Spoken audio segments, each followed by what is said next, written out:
All right. Today's presentation is From Expert to Author, the strategic blueprint for writing a book that builds your business. I'm going to assume most of you are running a business or aspiring to run a business, or your book is connected to a business. So, a little bit about me. When it comes to books, for the last 10 years, books have surprisingly been a really big part of my career. And I've written 3 books, co-written 2, and wrote 1. So the one that you see here on the left, I'm going to mouse over it. That was my first solo book, You Are the Brand, published in 2021, year after COVID. And I hit the Wall Street Journal and USA Today bestseller list for that book. I hybrid published that book. I did not go through a traditional publisher, and I will explain just real bare bones what the differences between those are as we go throughout the rest of the presentation. The book on the upper right is my most recent one, which I co-wrote with my friend Andy Storch, Own Your Brand, Own Your Career. And this book was essentially the principles that were in You Are the Brand redirected for a corporate professional audience. And the third one down here is really a passion project of mine. It's based in my faith and things that I was involved in earlier in my life. And this was a book I wrote with my friend Mary Valloni in the fundraising space, nonprofit ministry oriented. And the cool thing about all these books, and I'm just going to be real upfront about stuff here, because if any of you know me, there's no such thing as bragging. In my communities, we all own our wins and accomplishments, but humbly in that way. But all 3 of these books have been bestsellers. And in addition to my own books, you'll see a few photos here. And this is, of course, Andy, who I co-wrote Own Your Brand, Own Your Career with. I've also been part of ghostwriting projects, a few and far between, but the ones that I've been a part of have done really well. This is my friend Marissa Nielsen, and I ghostwrote her book, Live Life Rich, which came out earlier this year. Marissa is the CEO and founder of an 8-figure financial firm, so truly an expert in her field. She does a ton of speaking around finance, around wealth management, and she has a separate arm for her business where she is coaching entrepreneurs in those areas. So that is really cool. And some of you may know this guy down here. He's quite well known in my industry, Donald Miller, and his book, Building a Story Brand, years ago, and I was a developmental editor of that project. All that to say, everything I'm sharing with you guys today is going to be from lived experience, both my own platforms and for those of my clients. Okay, let me give you a real quick overview of where a book, in my opinion, fits into your business. Most of you are here on this call, and you're probably in what I would consider the expertise-based business or the intellectual property business, where you're sharing your expertise, your knowledge, your insights. So I loosely call this the IP empire. And what I mean by that is you have IP, intellectual property, your core frameworks and intellectual property, not borrowed from someone else's certification. This is your stuff. Number 2, you have a book, or in certain industries, a journal, but a journal is still a book, right? And this represents your best thinking codified into something that could spread your views and ideas while you sleep. Number 3, you want a quiz, an assessment, or a lead magnet. This is an entry point that drives people to your email list. It drives leads and qualifies prospects. Number 4, content marketing is consistent, owned media that builds your authority. This is what a podcast and a YouTube channel is. This is what Instagram, this is what your LinkedIn page is, and you're sharing ideas and intellectual property there. Number 5, cold traffic, meaning paid advertising that brings new people in without you hustling for referrals. I said just 2 minutes ago, I did not run cold traffic to this presentation. This is just people who are already on my email list or listening to my podcast or YouTube channel. So we're among family, if you will, for today. Okay. And number 6, paid community or a membership. This could be a mastermind group. This could be a membership site. This is the crux of my business, right? Paid community and membership that grows with you. Paid workshops, VIP days, speaking, one-on-one work that you do. This is stuff that many of you do already. And number 8, a live event, something that galvanizes a community and creates what I call material consequence. When you're like physically with people, there's some weight to it, right? You're getting people together. Now, I've got a question for you. I know that we've got some really learned people here on this call. You invest in yourself. You're hungry to grow and to learn. And if you think about the top three people that you follow in any industry, whether it's wellness, business, leadership, personal development, any of these people that you follow, how many of you would agree that most, if not all, have a book? When you think about the three people that you listen to, do most people have a book, if not all of them? Yes. Now, I wonder, can you name an expert that you follow that doesn't have a book? It's not so easy to think about, right? Maybe you follow Tony Robbins online and you don't read his books, but he has books. Maybe you listen to, I'm going to just throw out some names here, Stephen Bartlett from Diary of a CEO. Very, very popular. Millions of downloads per episode. Do you guys know that he has a book? He has a book, right? Even if it's people that you don't necessarily agree with or aren't primarily speakers and experts, they all have books. Athletes, politicians, celebrities, for better or worse, they all have books. How many of you plan to read books for the rest of your life? Yeah. Okay. I see the raised hands. I see you guys on the video screen. So I'm not here to try to convince you that books are a good idea because you already believe they're a good idea because you read them and we're here talking about writing them. So what I want to do today is I want to help us move regardless of where you are in your business from where it feels like you've got scattered ideas or you don't have a book plan. The process might seem intimidating. And I want to bridge the gap to what it takes to become a published author, not just an author, but an author with a strategic book that opens doors, generates revenue, and establishes authority. And the good news is you can still have your heart and your soul in that kind of book. If you're an expert in your field, which I'm going to assume many of you are, who's been thinking about writing a book someday, someday is now. It's the end of 2025. We're heading into 26. Someday is now. And I'm going to go out even more on a limb here. I'm going to throw out a figure that's going to sound like a lot of money, but I want you to think about this through the course of your life. If you have generated over $100,000 total in your entire career through your knowledge, your insight, or your methods, you absolutely need to write a book. For how many of you, you would say yes? I mean, this could be total over the last 10 years. Just write me in the chat. Yeah, I have absolutely over the course of my life. It might not be in 1 year, 1 month, but in the course of my life, the things I know, I've generated over $100,000 total in my life. Look at all the me's and the yeses in the chat, guys. So I'm not even going to try to twist your arm to write a book. The proof is in the pudding. The proof is there. You've just admitted it.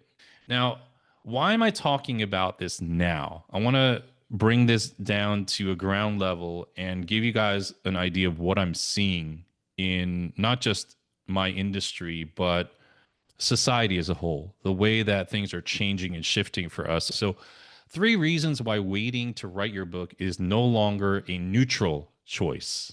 Number 1, in the last 36 months, clients, that includes corporations, small businesses, and individuals, they've absolutely completely changed how they value expertise. Anyone know why? It's 2 letters, and we're all sick of them. But why? Why has knowledge and expertise shifted the perception of it? Yep, Maggie hit it right on the head. Those 2 annoying letters, AI.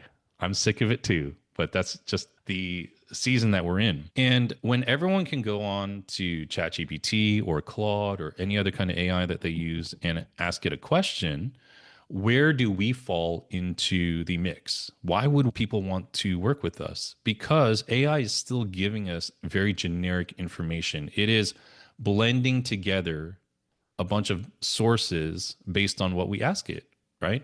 But when we as individuals want particular help, all of us, it's just human nature to find that one trusted person, that one trusted voice. We do this all the time. It's why even though you can ask AI some questions about your health or law, and they just announced this week that at least ChatGPT is not going to give advice on health and law. I don't believe it. But that's why we still go to the doctor. That's still why we hire an attorney. Okay. So what's happening now is clients have completely changed how they value expertise, and they're moving from are you qualified to where is your book? Where is your book? And I'm going to show you a couple of numbers in a few moments, but I want you to really understand that this is how people are differentiating experts now. And without a book, you are in a credibility arms race. That's how I would phrase it against AI and other published authors. It's why the biggest podcasters who have the largest platforms in the world are still writing books. It's a credibility builder. Okay. All right. The second shift that I see is that the book to business model has been proven.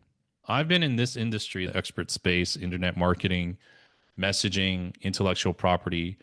And for the last 10 years, there is clear data on experts who write strategic books. They get more opportunities, more speaking engagements, more invitations, more leads, more credibility. I think all of us would agree with that. I don't need to convince you on that. And a well positioned book doesn't just build authority, but here's what I really want to drive home today: it can restructure your entire business model. I'm going to show you how. Books that get compliments versus books that generate, let's say, $100,000, $200,000, $500,000 in revenue. I'm going to share my numbers with you guys in a few moments. In new business, isn't because the author was talented, it's because the book was architected a certain way. Okay. I'm going to go deeper into this, but I just want to drive this point home. And the third reason why waiting is no longer a neutral choice: the publishing landscape is actually in your favor. I know right now it doesn't feel like it because of AI, but I'm going to show you the numbers. Traditional, hybrid, and self publishing have all matured. And I started the call just 10 minutes ago telling you guys my first book, You Are the Brand, was a hybrid publisher. What that means is that essentially I have a publisher. I qualify for all the bestseller lists and all the other perks that come with being a published author, but I own the intellectual property. In a traditional deal, historically, especially when my book was being written several years ago, if I signed with a traditional publisher and said, I want to write a book called You Are the Brand and teach people how to build a business around their personal brand, they would have owned the intellectual property. And therefore, I would not have been able to create online courses, coaching programs, events. I would have to share all of that with my publisher. Give me a wave of the hand if that's making sense. Okay. I did not want to be in jail, intellectual property jail. These were my ideas. I wanted to keep my IP because I knew that the book would fuel more sales in other things that I had to offer. I mentioned the other two books that I co-wrote with Andy and Mary. Those are self-published. We didn't go with a hybrid publisher or a traditional publisher. We chose to self-publish because we wanted to own everything and we wanted to do it faster. It crunches the timeline. None of you care that I'm a published author with Penguin or Random House or self-published, do you? Nobody cares. What you care about is, do I trust this guy? Is what he's saying going to be helpful? And do I like him? That's really it. It's really your personal brand. Now, let me give you guys some stats because, again, it's really easy to assume that books are dead and all the numbers say otherwise. This is right from precedenceresearch.com. You can do your own research. There's so much research out there. Books have been on the rise, and these are in US dollars, billions. In 2025, this year, $26 billion of sales. That's across self-published books, traditional books, audiobooks. These are the projections. It's going to double in 10 years, essentially. I want to encourage you guys to take some of that for yourself, to own some of that. It's always going to go up. And in fact, with the rise of AI, we've seen an increase in the sale of books because people want to cut through the fluff. And I don't know if this resonates with any of you. I find that I am buying more physical copies of books as I get older and as more AI is out there. I want to spend less time on my screen and more time with something that's real. Anyone resonate with that? Just give me a wave of the hand. Yeah. Okay. So despite all the crazy hype that you hear out there about AI ending the world, let's come back down to earth and use our critical thinking skills and realize that books are going to be around for as long as human beings are around. They are. Okay. All right. So all of those things are reasons why I want to encourage you to decide whether you're going to move forward with a book or not and when. A few final things in terms of framing this out. Every month that you wait, someone else is claiming the intellectual territory you should own, that you should own, that Danielle owns, that Linda should own, that Kevin should own, that Magley should own. You have expertise and insights. And many of you said you've already made over 6 figures sharing them. So I don't want you to wait. Every quarter without a book, you could be losing up to $50 to $150,000 in opportunity costs. I'm going to show you where I got those numbers from my own experience. Okay. And every year that passes, again, it's the end of 2025, that credibility gap between you and other published experts will widen. And this isn't FOMO, fear of missing out. It's just simple math. Okay. So I want to encourage you. And for those who work more closely with me, it's private clients or in my mastermind, I don't encourage them. I kick their butt, right? I crack the whip. I'm like, hey, you got to get on this. Okay. Because as time goes by, there's just more books. The market is growing. I want you to get in as early as possible. A couple of challenges that authors have, the what I call the expert author gap. Why do brilliant experts write books that go nowhere? Okay, what about somebody who's already published the book? What pitfalls, Mike, can I be sure that I don't fall into? Number one, they write the book they think they should write rather than the one that their audience wants, rather than the one that their clients want. You can still have your heart and your soul embedded into it, but you want to make sure that you're writing for the readers when it comes to writing a book as a business decision. Number two, this is big, and some of you may have struggled with this. They want to pack everything they know into that book, right? Rather than one proprietary insight. One. That is the big idea of your book. And number three, where a lot of people struggle, is that they treat the book as an end goal versus the cornerstone for a commercial system of generating revenue. And if you remember anything as to what we're talking about today, I really want you to focus on number three, your book being the cornerstone of an IP empire, of a commercial system that can really help you grow your business. Okay. All right. So when we talk about the phases of writing a book, I look at them in three different phases. Number one, I'm just going to call it concept to contract, to signing that contract with a publisher or with yourself when you're going to self-publish, or sign a contract with Amazon to put your book up there. What I mean here is a book proposal, which I'm going to walk you through in about 2 minutes, plus the first chapter of your book. This is really important. We need a writing sample.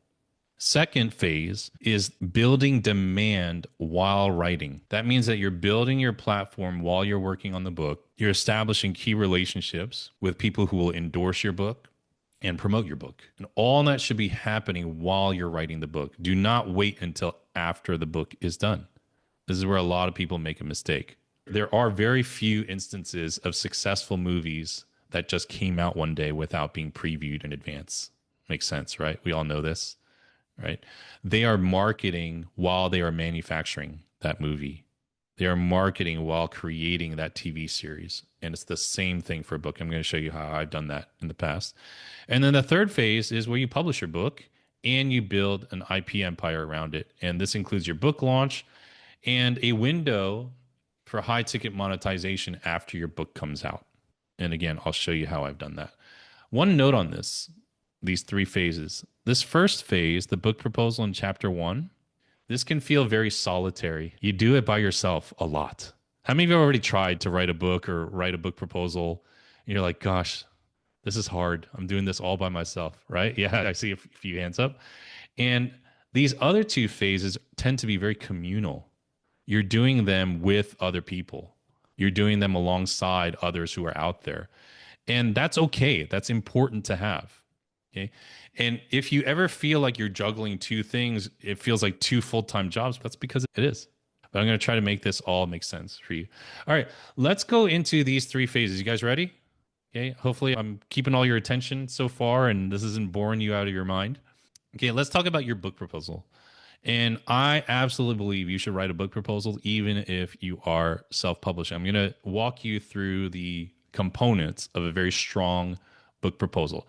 The first is an executive summary. This includes why you're writing the book, who the book is for, just like a very high level, one paragraph. My name is Chris, or my name is Rebecca, and this is why I'm writing this book. Okay. And what that breaks down to is about the author. My name is Chris, or Chris Novi, or Marshall Townsend, or Polly is such and such, and that is your author bio. It includes your credentials, your expertise, what you're known for, and why you're qualified to write this book. The third component of a proposal, and all traditional publishers will look at this. Again, I've walked several of my clients through this. Publishers are not really great at promoting your book. If you're taking notes, I don't have this on the screen. Publicity is not the same as publishing. They're two completely different organizations.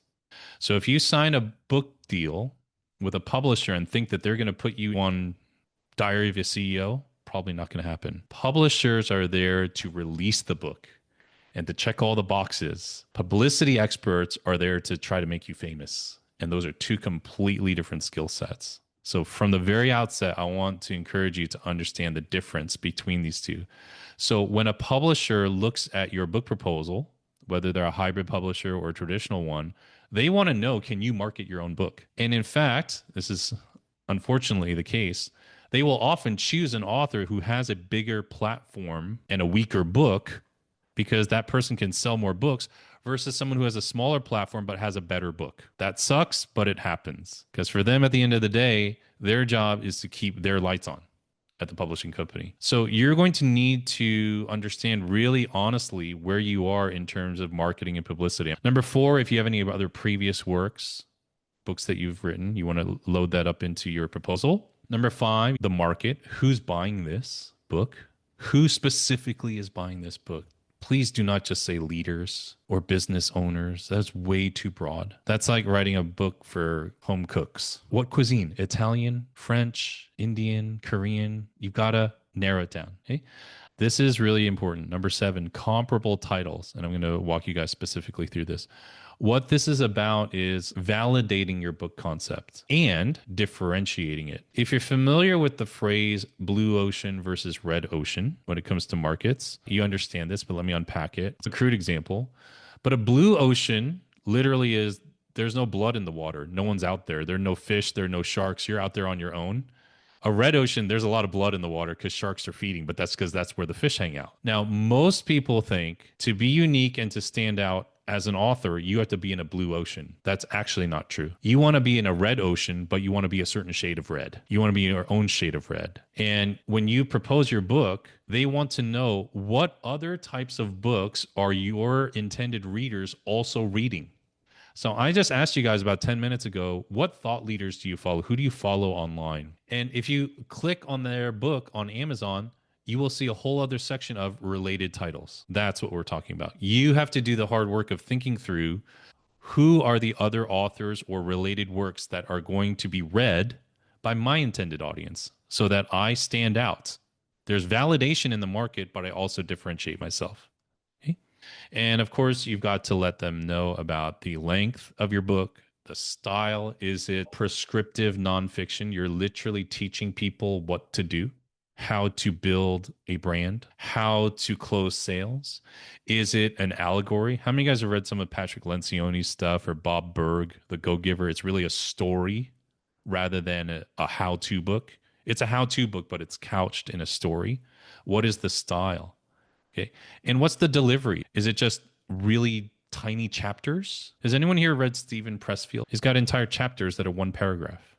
Very different delivery than Nassim Taleb, who I've been talking a lot about on my newsletter, a book called Anti-Fragile, and it's about this thick, and it takes me a week to get through a chapter.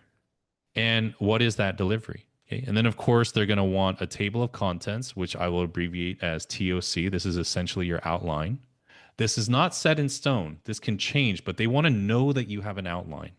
And then finally, like I mentioned before, sample material. Your first chapter, preferably 2 chapters. They like to see 2 chapters traditionally. All right. So this is what goes into a book proposal. And it's really important to do this work up front because most people start just writing chapter 1 and they're not sure where they want to go. None of you would build a house with no blueprint. Okay.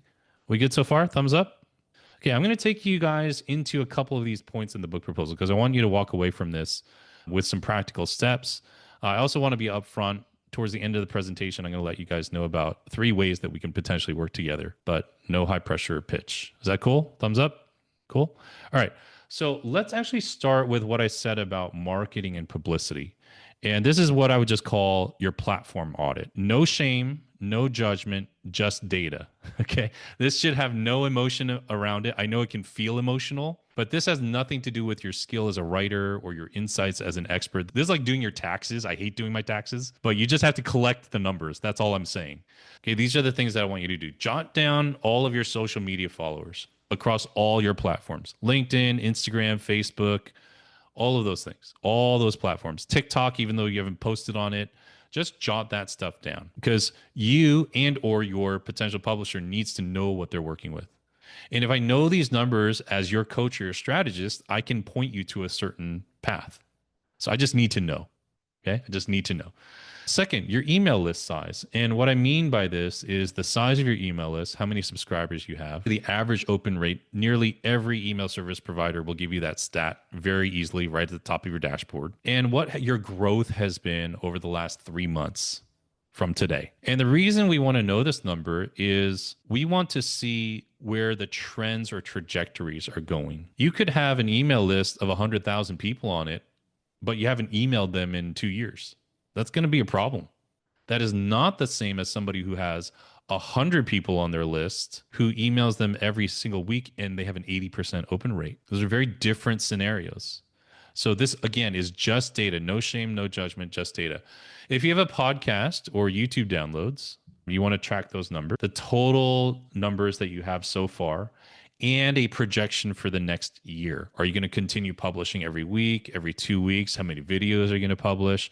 If you haven't started yet, that's okay. But I just want you to understand the importance of this. Quick tip: I paid about 5 different book consultants when my first book was being written. So I paid a lot of money for this advice. I said, how do I sell more books? What's the best strategy? All 5 of them said to me, go on more podcasts. That is the biggest mover of sales of books. You need to go on podcasts. The way I interpret that, I did have a podcast at the time. I've had a podcast for about 10 years. The way I heard that is start a podcast so that you can invite those people on your podcast so they can return the favor and you go back on theirs. Give me a wave of the hand if that makes sense. Okay. This is important. Also, podcast is going to be really good for you to start expressing your ideas and your insights for your book. In most cases, people are more comfortable talking than writing. And if that's you should be podcasting so that you can talk out your book. And now with the AI tools, they can transcribe your stuff so easily and you can work out a workable first draft. I'm going to talk about AI in a moment, but these tools now make it so easy for you to take your recorded content and streamline, clean it up so that you can get closer to writing a book much faster if you choose to use those tools. Okay. On your platform audit, you want to list your past speaking engagements. Some of you have had over 100 speaking engagements. I know some of you. Yeah, that's going to be exhaustive. So jot down your top 10 in terms of brand recognition and perhaps even the size of the audience. I'm going to share a win with you guys. This is my first time. I got chosen to speak at South by Southwest next March. I don't know if many of you are familiar with that conference. It's in Austin, Texas. It is a huge cultural event in tech, media, and art. And my title for the talk, "You Are Still the Brand in the Age of AI." Like, so dorky, right? I was like, what am I going to pitch? It's AI. I'm just going to pitch my same book idea. Okay, so I'm definitely going to put South by Southwest in my speaking engagements because that has brand identity. I'm going to put social media marketing world because that was a very well-known conference in my industry. I'm going to put podcast movement because that's a big event in my industry. And you're going to list those that are conducive to your industry and any podcasts that you've done that are very well known in your industry. You might say, Mike, I don't do a lot of in-person speaking, but you've done podcast interviews. That counts. That's just a virtual stage versus a physical stage. So if I was to look at my virtual stages outside of my own branding, I might put some of the more well-known podcasts that I've been on, Pat Flynn's Smart Passive Income or John Lee Dumas' Entrepreneurs on Fire podcasts. I'm going to list those as engagements. What that communicates to a publisher is that you have connections that can lead to more promotions of your book. You're signaling to them that you have the wherewithal to market your book. Okay, so previous podcast interviews. And finally, a network of potential endorsers, at least 10. I would shoot for 20 and assume that maybe half of them will say yes.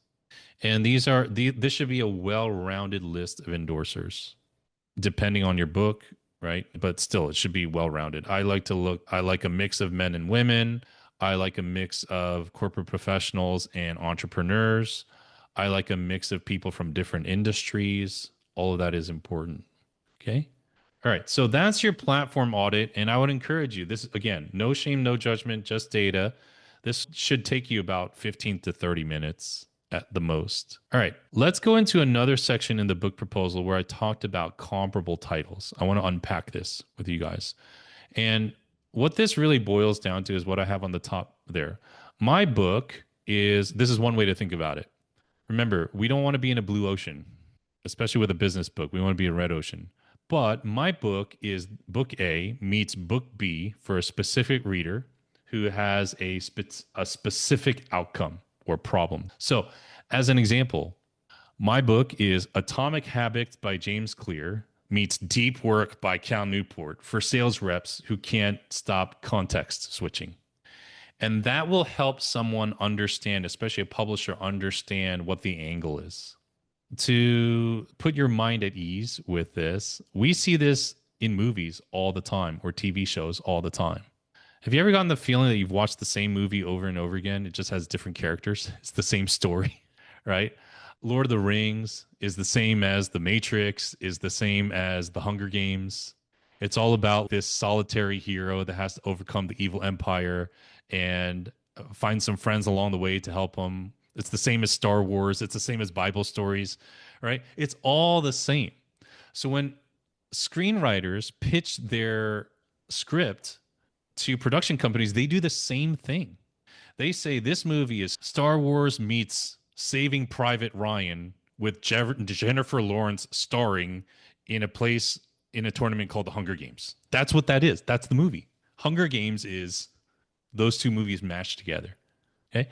If you don't like that, you don't like particular books, you can pick authors that you like. This might be easier for some of you. So you could go something like this. These two authors I really enjoy. Brene Brown meets John Maxwell for corporate leaders navigating authenticity versus having all the answers, or vulnerability versus having all the answers.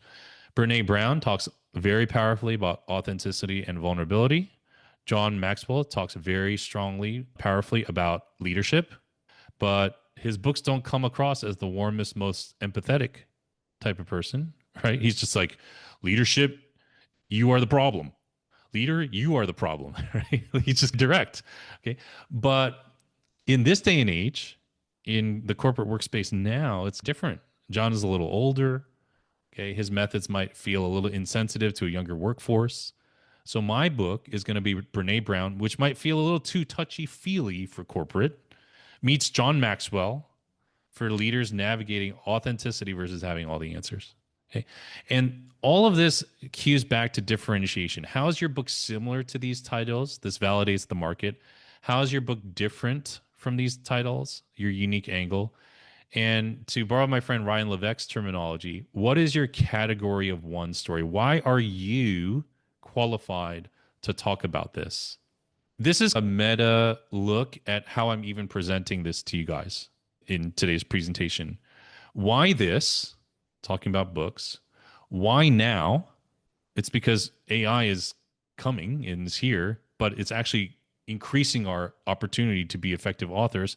And why me? Have you guys noticed that even in the 30, 40 minutes so far, I've answered those questions? Why this? Books. Why now? Age of AI. Why me? And that's what we're really talking about here. Give me a thumbs up if this is all making sense, or give me a yes in the chat if this is making sense. Okay. All right. So what that means is just because there are other titles or authors out there does not disqualify you. It should actually qualify you to double down on who you are, own more of who you are in your own story, in your own narrative. Okay. So I'm clearly very passionate about this because I know what's involved. So to frame all this up and take an even bigger look at the big picture, some of the things that you're going to have to work through as you're writing and ideating this book, I already mentioned that book proposal, right? I gave you a quick look at the blueprint. I want to encourage you to write chapters that readers can't stop highlighting. This is one of the best pieces of advice that I could give you. As soon as readers stop highlighting your book, they will stop reading it. And I know from just some of the nods here on camera, all of you have felt that way about certain books. You're like, man, the first two chapters were really good, and then it just stunk. I just stopped reading it. I just gave up on it. So that's more the wordsmithing. That's the craft of writing your book, writing chapters that readers can't stop highlighting. I don't have time to unpack all of this today, but that's why I'm going to tell you some ways that we can potentially work together. I love working on that. We touched on this just a tad, but your author bio, right? You want to have a hook in your bio, establish your credibility. By hook, I mean what makes you jump out and stand out? What in your story to an absolute stranger that you're sending this book proposal to, or absolute strangers online that you're pitching your book to buy? What is it about you and your story and your narrative that makes you different? And you want to have a pop of personality there. You don't want to just sound dry and boring. You want to share a little bit of who you are and your personality. That goes a long way. Okay? All right. I mentioned a little bit of AI, around AI, writing with AI acceleration. And you want to consider best practices versus pitfalls to avoid.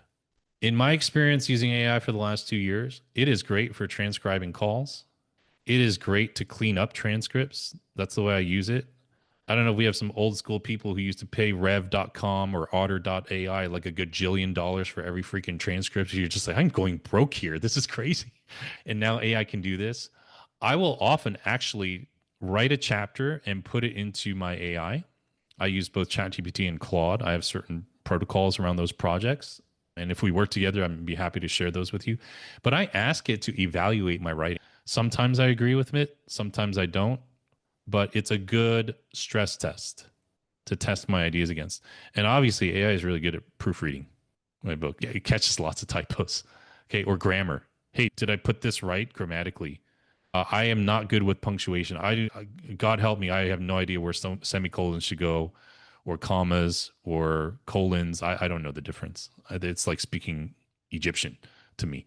So AI can help a lot with that, but what you will find if you've even played around with AI as a writing assistant is that sometimes you'll give it really juicy material and it always tends to dilute your storytelling, right? It loses its teeth.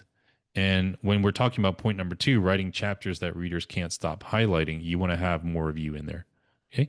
Then as you queue up your launch date for your book, let's say just for ease of sake right now, it's January 1st, which is a terrible time to release a book, by the way. Don't do that. But let's just say it's January 1st. You want to have a plan for 90 days after your book launch. You need to have a plan 3 months out because the book is not the end goal. The book is just the beginning when it comes to the leverage it can create for your business. So obviously that means endorsements for your book, pre-launch, pre-orders, podcasts that you're going on, and then post-launch, leveraging your book into a long-term authority builder. So there's 3 months before your book comes out and then 3 months after your book comes out. You're looking at a 6-month commitment. When my clients tell me that they want to write a book, I almost always will ask them, when do you see this book being released? When are you targeting this to come out? The reason I'm asking them that is so that they have enough 90-day pre-launch windows, long enough runway, 90 days before their book comes out, and they have a 90-day post-launch window. That's really important. Rule of thumb, generally, I do not recommend that my authors, my clients, because they're in a business book building mode, I do not recommend that they publish any later than October in a given year. The reason is if you publish in November and December, just 10 weeks later, your book already looks a year old because it has that publishing year date. Does that make sense? Give me a way if that makes sense. So if you publish a book right now, 2025 November, in 10 weeks, when someone sees your listing on Amazon, they're not going to read the month. It's just going to say copyright 2025 Kevin Turner. And his book's already going to seem a year old. So I like to do it I like to release books somewhere between March and October at the latest. And summertime, depending on your industry, can be a little bit dicey because people are just away for the summer. They're traveling. But my industry, I felt like it was okay. My book, You Are the Brand, came out in July. It was like the dead of summer, and it was fine. So if you're thinking about publishing guidelines, I generally want to encourage you stay between March and October at the latest. Thumbs up. Okay. And that also gives you time to promote your other workshops, services, speaking, all of that sort of stuff. Okay, your book should supplement all that. All right. Let's talk about this second phase, building demand while writing. This is really simple, but I'm going to just show you what I've done through the years. And I went back way into the Wayback Machine, into the archive, and found these for you guys. This is how you market your book while you're writing it. And you build demand while you're writing it. You just post on Facebook or your favorite social media account. And you tell people that you're writing a book. Look at this. July 24th, 2020. That was a minute ago. I was in the middle of writing my book. So this week I finished 2 chapters of my upcoming book and completely blocked off 2 entire days of no meetings to focus. I'm wondering why I didn't do the rest of this. But this was in Korea. I was in Korea at the time. And look at this, guys. This is 5 years ago before I was an author. I did not have a huge following. Look how many people commented on this. This is bonkers, right? This is how I've been writing. Look at this. This is just a couple months later, September 27th, 2020. This is how I've been writing my book on my phone. And I don't know, a friend of mine took a picture of me doing this because there's obviously during lockdown years, right? 2020, we were all locked down. Only a couple places were open. And I was telling the story. I actually did most of the editing for my book on my phone. It just helps me see it better. I type it on my laptop, but I edit on my phone. And people thought I was crazy. They could think whatever they want, but they were thinking about me. Does that make sense? They can think what they want, but at least they were thinking about me. They knew I was writing a book. I was building anticipation for this, even though the book didn't come out for quite a while later, over a year later. And lest you think that I've only done this to become a published author, here's one from a couple of years ago, 2022. I'm writing my second book. It's officially underway. And look at this glamorous screenshot of a Google Doc. You do not have to be fancy. You just have to let people know that you're working on it. And if you do, I want to encourage you in this. You starting to write a book already puts you in a vast minority of people. And they're going to say to you, oh my gosh, that's so cool. I wish I could do that. That's incredible. And there's going to be a sense of admiration. And the people who really love you and know you, they're going to want to read your book. And even if they don't read it, they're going to buy it. All my friends have bought my book. They don't really necessarily read it, right? My in real life friends, the people who aren't in my industry. But once you build demand over time and it's getting into the feeds and it's getting into the awareness of the people who know and trust you, it becomes so much easier to build those relationships. And as I continue to do that and document the journey of writing a book, eventually my friends in my industry came to rally around me. This is Todd. You can see I didn't ask him to do this. 2 years ago, I met a wicked smart guy at an event. He helped write Story Brand, worked in leadership, legend John Maxwell. And Todd posted this on his Facebook. And I know of at least 2 clients who joined my mastermind as a result of Todd's post. And they stayed in my mastermind multiple years. And if I break down that amount, at the time my mastermind was about $5,000 a year. There was one fellow who was in the mastermind for 4 straight years. That's $20,000 of revenue, real revenue that I can track back to a Facebook post because I'd been documenting the journey. Here is a screenshot from a mastermind that my friend Selena Sue was hosting way back then in 2021. And I know she's on this call. Her last name has since changed, but if you guys see right here, Nikki, back then she was Takahashi. She's Stasiak now. She literally looks like the same, Nikki. You don't have to jump on the call. But yeah, she just wrote into the chat, hey, she found me through that mastermind call.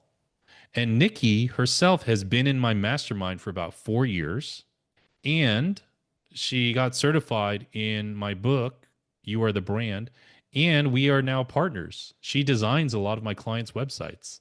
None of this would have happened, let alone I would never have gotten to know this really cool lady had I not written a book.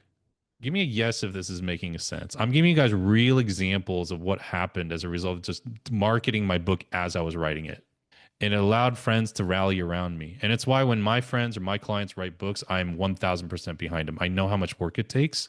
And if it's relevant to my audience, I promote them. I put them on my podcasts, right? Authors tend to rally around one another because they all know how much work it takes.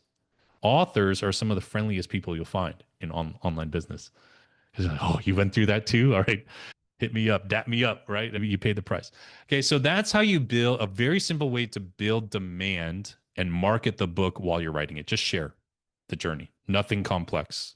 I think you guys will be pleasantly surprised. All right, I got one more point, the last phase, talking about publication and your IP empire. So, if you have been following my newsletter, forgive me if I'm repeating some of the stuff that I shared a couple of weeks ago, but here's an inside look at my numbers for that first book, You Are the Brand. Again, it released in July 2021. Back then, I had an email list of 14,000. It grew within 6 months to 33,000. Grew within that time. Right now, last time I checked, about 400 Amazon reviews, 250 Goodreads reviews. If you're taking notes, what I want to encourage you to aim for is 100 reviews on Amazon for your book. Make that do or die. Because if you get 100, it just looks really cool on Amazon. And people will make buying decisions just based on the number of reviews, or they'll at least read the reviews and read the blurb. So you absolutely want to shoot for 100 reviews. Right now, again, You Are the Brand has done well. My book with Andy has about 60 some odd reviews. The book has been out for about 6 weeks. So I think we're going to get to 100 by the end of the year. Okay. And we're just allowing people to read it and see if they like it. And if they like it, they're going to leave reviews, but we're going to prod them once in a while. And as I mentioned, some of my sales figures, $100,000 in certifications for You're the Brand, $150,000 in the coaching program that I ran right after my book came out.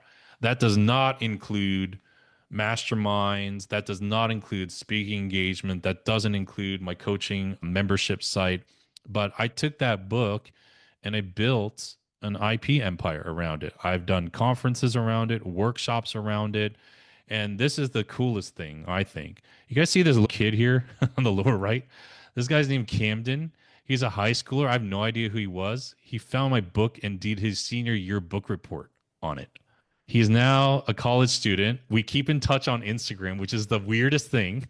I kind of want to invite him to a future event and be like, "Hey man, how are you?" He's in college in Florida. That's just so cool. That's awesome, right? To be able to impact like a young person like that is really cool, right? Outside of all the other cool things that I've done and things that have happened as a result of my book. And you might be wondering like, "Hey, do you still sell? Does the book still sell?" Yeah, we do. I actually just this is again a hybrid publisher, so this is my deal with them. I just got this email. They deposited about $250. I know it's not life-changing money, but this is from a book that came out 4 years ago. And the way that my hybrid publisher works it is they pay me 6 months back. So the deposit that came in this week was from July 2025 sales. And that means I'm still selling.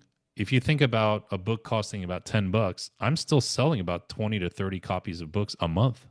That's a lot. That accumulates over time. I think the total is getting close to about 40,000 copies sold, to give you guys an idea. Okay. So that's really cool. Now, I know I've been talking a lot about that book, but let me switch gears to one of my self-published books in the fundraising space. We do not have a ton of reviews, but we've sold thousands of copies on that book. And lest you think that you have to write some big bestseller, these are just screenshots from my email account for that program. Again, it's a fundraising program. I want you to see all of these sales. These are from this year alone. We released our book last October, 1 year ago. And since that happened, we have gotten sales almost every single week. This is a $37 per month program. And I'm not at liberty to share with you how many people we exactly have in that program, but it's several hundred. And if you do the math around, that's a six-figure business. We never had sales like this before the book came out. Never. These sales have happened as a result of the book, number one, and number two, starting a YouTube channel around the content in the book. I put in maybe 3 to 4 hours of work a month on this brand. That is what a book can do, even if it's not a huge bestseller. It helps you galvanize your community, helps you codify your thinking. That's why these people have had a lot of success, as I showed this slide before, right? In all different and varying degrees. None of these entrepreneurs are the same, but a book has absolutely grown all of their businesses and has absolutely increased my business. I don't have this on the deck, but I'll say this. Writing a good book will never be bad for your business, ever. It's a difficult thing to do, which is why I'm going to share with you guys, if you're cool with it, just ways that we can work together. And then I'll open it up for some questions if you guys have questions around this. But writing a good book will never be bad for your business. Okay. All right. Are you guys cool if I just shared real quick, just 3 minutes, how we can work together? I've tried to really think this through. And all of you are at different levels. And so I've tried to make pathways forward for whatever suits you. Okay. So these are 3 ways I can help. And I want to encourage you to select the one that fits your timeline, your learning style, and your business model, just the way that you like to do things. So I'll start with number one. This is a one on one, in person VIP day experience. You would fly here to New Jersey. We will work out of my co working space. This is a full day intensive. Together, we will create your complete book architecture, your first chapter, your book proposal, and a 90-day execution plan for the pre launch of your book. And this is a good fit if you are an expert already, okay, and you want your book done in 2026 and want my undivided attention. You're ready to work on it here at the last quarter of 2025. And on top of this, we're going to do a 1 hour strategy call on Zoom before you come out. And we're going to hit the ground running. I want to read all of your content. I want to do a platform audit. And then after the intensive day, we are going to do a 1 hour call just to make sure that you're on track. And I'm going to be with you on Slack for 90 days after. So this is really a 3-month engagement. But if you like to just get things done quickly, you're like, hey, I don't want to mess around. I know that a lot of learning for me happens better when I'm in person working that way. This is a very great option for you. This is going to be application only, and we are going to find the date that works for you. I know if you're in this lane, you're probably pretty busy and you've got schedule demands. So you and I will get together and find a date that works for you. Ideally, what I would like is have you fly in the day before. I'll take you out to dinner. We'll go somewhere nice and we'll hang out. I'll get to know a little bit more about what's cooking in your mind. If that doesn't work, then fly out the next day after the VIP day and we'll go to dinner that night. Okay. So this is by application only, but this is perfect if that's just the way that you're wired and the investment is 10,000. Okay. The second option is to do an expert to author 2-day intensive. This is $2,500. Limited to 4 people total. So it's me, you, and 3 other people. And we will complete your book proposal in those 2 days. We're going to conceptualize your title and we will build your IP empire plan. And this is for you if you want intensive focus and you also value learning with other people. It's not going to be a big group and we will likely meet at my car club. Okay. It's a really nice area. It's good energy. And you got millions of dollars worth of cars there, and it just feels good, okay? My proposed dates for this are weekend because it's getting crazy with travel with holidays coming up, and many of you are juggling to get your last-minute work stuff done or your business stuff done. So I'm proposing a Saturday to Sunday, January 24th to 25th. This is a great option for those of you who feel like the VIP is not within budget right now or you like working with a handful of other people. I love curating experiences like that. The last way I can help is what I'm calling an expert to author cohort. This is $500. And this is a 4-week virtual program. We'll meet just like we're doing here on Zoom. You get structure, community, foundational clarity. You'll get all my templates, the book proposal templates, all those things. You're going to have to do quite a bit of homework on your own from week to week, but that's what the cohort is about. You will get the replays to all the calls if you miss anything, and you will have lifetime access to those. And this is for you if you're self-directed, but you need some accountability, you need some guidance, but you're also willing to do the work. This is max 20 people. We start in about 2 weeks, Monday, November 17th, 1 p.m. Eastern for 4 straight Mondays. And that way, before Christmas, you have a real working plan to move all of this forward. Okay. So these are the 3 ways that I can help. Okay. If you're still thinking about writing a book someday, as I mentioned, someday needs a date. Whether we work together or not, someday needs a date. And I propose 2026. The reason for that is what I shared at the start of this presentation. I see a window where book sales are going up, but AI is going up, and I want your book out so that people don't start diluting the concept of a book because of AI. Even though book sales are up, how many guys, like, you guys saw that happen with photographers, right? When the iPhones came out, we don't value them as much. We don't value photography as much because of these devices. I don't think that's going to totally happen with books because books are foundational to human nature, but I want you to get it out because, again, opportunity cost. And I had mentioned before that your book fits into this IP framework. So today I'm making today a lot about how a book fits into your business. It's going to be great for you personally. It's going to be great for who you are and your thinking, but that's where that book fits in. And if you start it installed, you need structure. You probably don't need motivation. You just need structure. Okay? And that's why I've structured all these things. The VIP day, you and I are meeting quite regularly before and during and even after through Slack. The 2 day intensive, we're meeting for those 2 days. And in the 4 week cohort, there's all this structure. And I've outlined that hopefully for you guys today. Okay. So if you're serious about building a thought leadership platform, the book is the cornerstone. So all of this information, it's all at mikekim.com/write your book, including the application if the VIP day is of interest to you. The application is right there. I'm going to ask you about 7 or 8 questions just to get an idea of where you're at. And all this to say, guys, is that I'm very confident because I've done this again for my clients and for myself, that I can help you collapse time. We can hit the ground running a lot faster than you would on your own. And I have done this so many times in terms of not just writing books, but configuring a business plan around your book. All right. What I'd love to do is open it up for some questions here for the next couple of minutes, if you guys have any. Janet said, will you consider other meeting times for number 3? Yeah, Janet, there's a good chance that I'll probably do this again in quarter 1 of next year in 2026. Right now, this time of the year, we're dancing around holidays and other commitments that people have. I'm obviously also trying not to meet during Thanksgiving week or weekend and then Christmas and then New Year's. So dancing around all of that. But that is what I'm looking at for option number 3. Okay. Maggie said, I've been thinking about planning this book since 2016 when we first met. Yes, I remember, of course, Maggie. So much content, focus on one.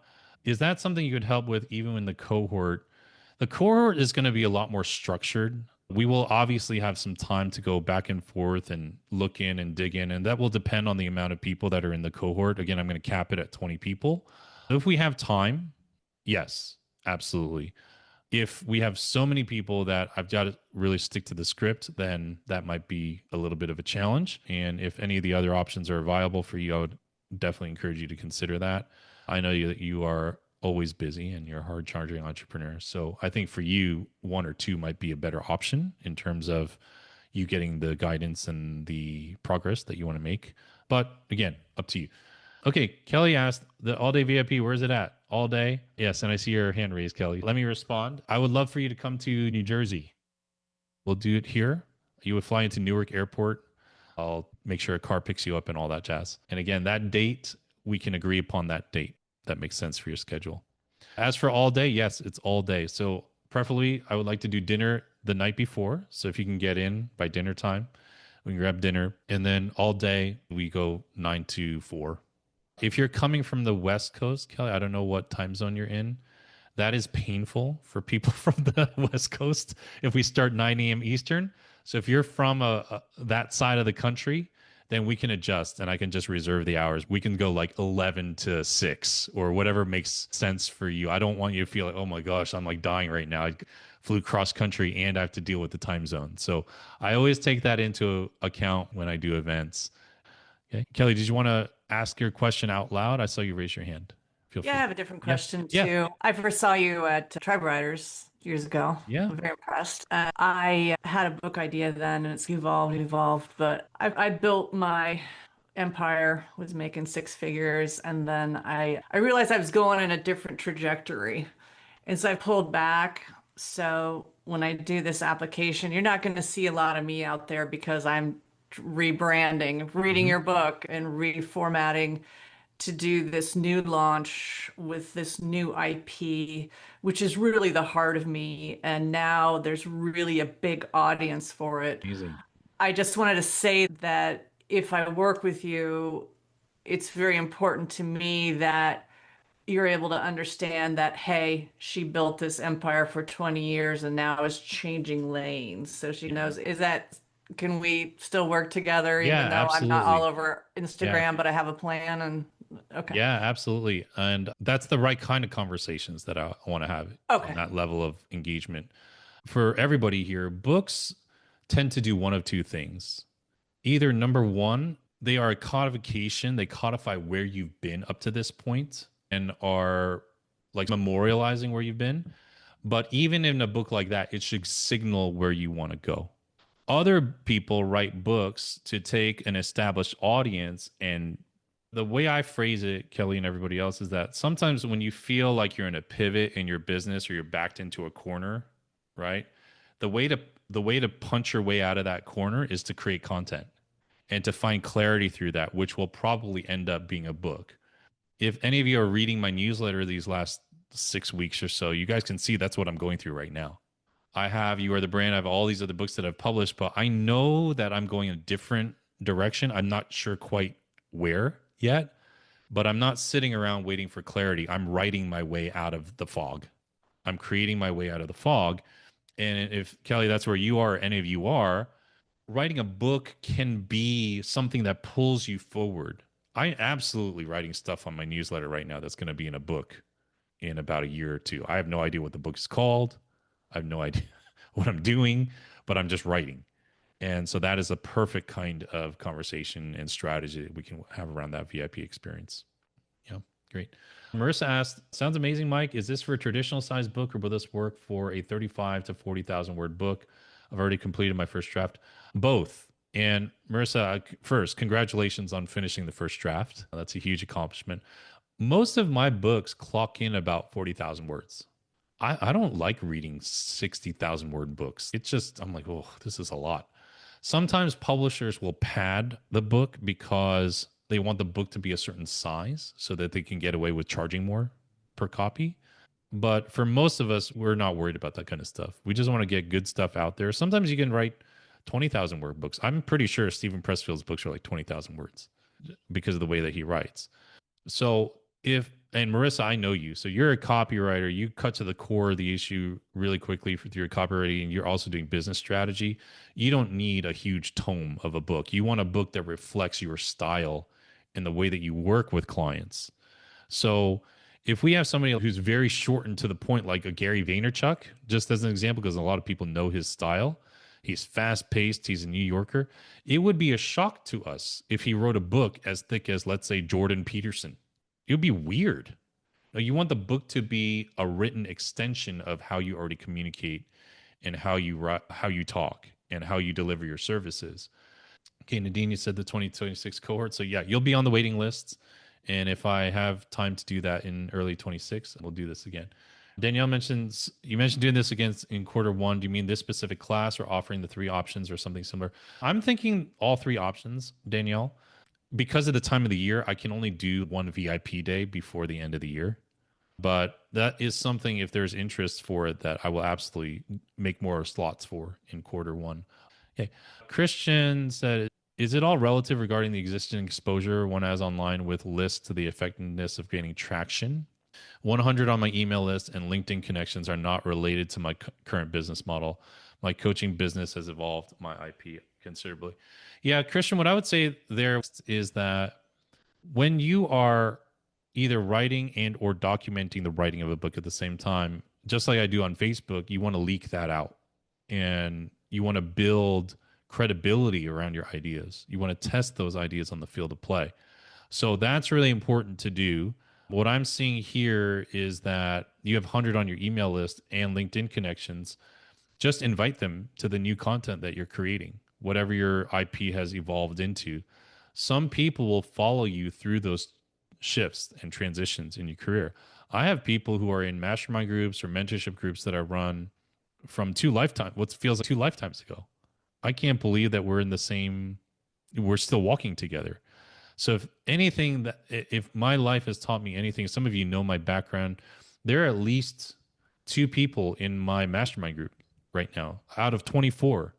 So that's 10% of the people from way back 15 years ago in my church days. They're in there, which is wild to think about. And we weren't close back then.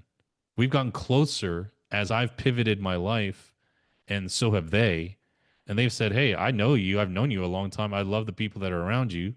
I love what you're doing with your life. Let's walk together. And so that's been really interesting to see. Christian, all is not lost.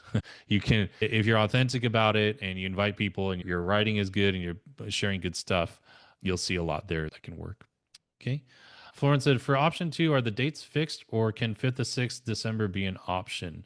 Right now, the 5th and 6th, I'm jammed, Florence. I actually have a mastermind here in New Jersey those 2 days. I can't do that those days, but I'm doing the 6th and 7th because of the mastermind that I'm hosting. Yeah. I'm going to send out all these details just to you guys, and that will come from my email. So if you have questions, just write me back.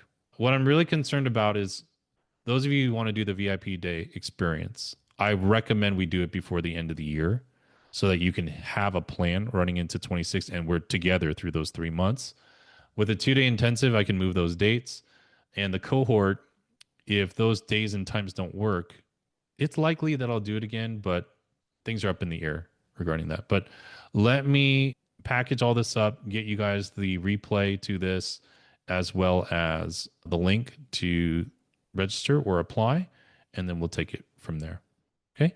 Before we leave, I would love to hear something that just jumped out at you that really helped gain you clarity in moving forward. What resonated? I saw, who was it? Was it Maggie that said something along the lines of, yeah, this author meets this author. oh yeah, or this yeah, that the comparable right titles? Yes, that was amazing. Yes, cool. That was Cool. so perfect. Thank you. Writing yourself out of a quarter, Nikki said. Chris said, writing a good book will never be bad for your business. Yes, that is absolutely true. I like the highlighting idea. When I was writing my book 2 years ago, I was doing a teaching biography format. And so then it would me solve a problem, introduce the thing that solved the problem, and then it would lead to another problem. So it was kind of like a cliffhanger, but like the idea of, because I'm notorious for the highlighting. And then of course, Stan Kennedy, the writer downer, I was like, yeah, I got to put down, do I have a writer downer in this chapter? So thank you for that one. Yeah, that's huge. That's a huge part of it. That's the craft of writing the book, to make sure that you keep the reader engaged. They've bought the book, but you want to keep them reading the book. Yeah. And the way to bake that in is to make sure that there are highlightable things. And what I call, when I teach this, to bake the marketing of the book into the book itself. Because those one-liners are what people start tweeting and sharing online. And that's how you market the book further. So those are writing craft things, word craft there that you bake in. Nikki said, if you've earned 100 grand from your expertise, you have enough to write a book. 1,000%. At least in my own shade of red ocean. Yeah, that was the first time I said that. I just made that up. I didn't know that would resonate, but I was like, that's gross when you think about it, but I'm glad it resonated. Awesome. Book is not the end, it's the start. The author expert gap, Christian said. Okay, Florence said the book is not the end, it's the start. Yeah, awesome. Okay, guys, validation and differentiation, Danielle said. Yes. So I will post this replay on that page. I'll send out the link here in the next 24 hours to make sure that you guys have this. And I'm looking forward to hearing from you guys and possibly working together down the road. Okay. All right, guys, be well. Have a great rest of your day, rest of the week. Stay healthy, and I will see you soon. All right. Bye-bye.